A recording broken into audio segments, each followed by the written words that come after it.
सबसे बड़ा मनुष्य कौन? चतुर बीरबल की कहानी। एक बार अकबर बिस्तर पर पड़े पड़े पानी मांगे जा रहे थे। आसपास कोई खास निजी सेवक नहीं था, इसलिए महल का कूड़ा कचरा साफ करने वाले निम्न दर्जे के मामूली नौकर ने हिम्मत कर बादशाह को पानी का गिलास दिया। अकबर उसे अपने कमरे में देखकर चौंक गए, लेकिन प्यास इतनी लगी थी कि वे खुद को रोक नहीं पाए और पानी ले लिया। तभी वहाँ अकबर के खास सेवक आ पहुँचे। उन्होंने फौरन उस कचरा साफ करने वाले नौकर को कमरे से बाहर कर दिया और सभी अकबर की चापलूसी करने लगे। दोपहर हुई तो अकबर का पेट खराब हो गया। हकीम को बुलाया गया, पर फिर भी अकबर की हालत में सुधार नहीं हुआ। अब राजवैद्य आए, उनके साथ राजा ज्योतिष भी थे। उन्होंने कहा कि शायद आप पर किसी मनुष्य व्यक्ति का साया पड़ा है, इसलिए आपकी तबीयत खराब हुई है। अकबर बादशाह को तुरंत उस कचरा साफ करने वाले नौकर का ख्याल आया। उन्होंने कहा कि आज सुबह मैंने उस कचरा साफ करने वाले के हाथ से पानी पिया था, इसलिए मेरे साथ यह सब हुआ है। उन्होंने गुस्से में उस नौकर को मौत की सज़ा दे दी।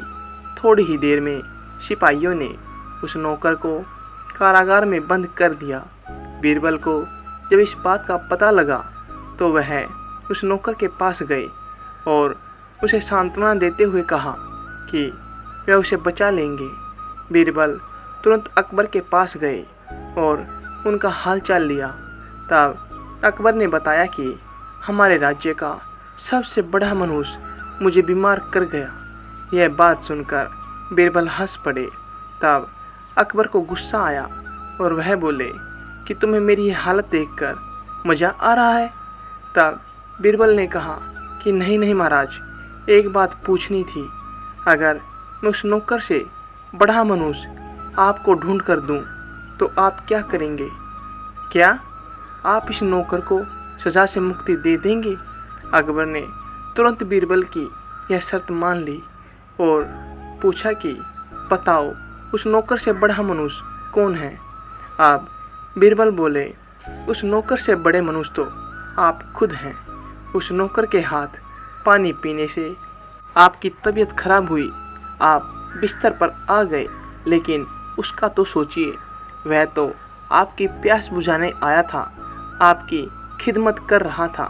सुबह सुबह आपकी शक्ल देखने से उसकी तो जान पर बन आई है, उसे तो मौत की सज़ा मिल गई, तो इसलिए उससे बड़े मनुष्य तो आप हुए। अब आप खुद को मौत की सज़ा मत दीजिएगा, क्योंकि हम सब आपसे बहुत प्यार करते हैं। बीरबल की यह चतुराई भरी बात सुनकर अकबर बिस्तर पर पड़े पड़े हंसने लगे। उन्होंने उसी वक्त उस गरीब नौकर को छोड़ देने के आदेश दिए और उसे इनाम भी दिया।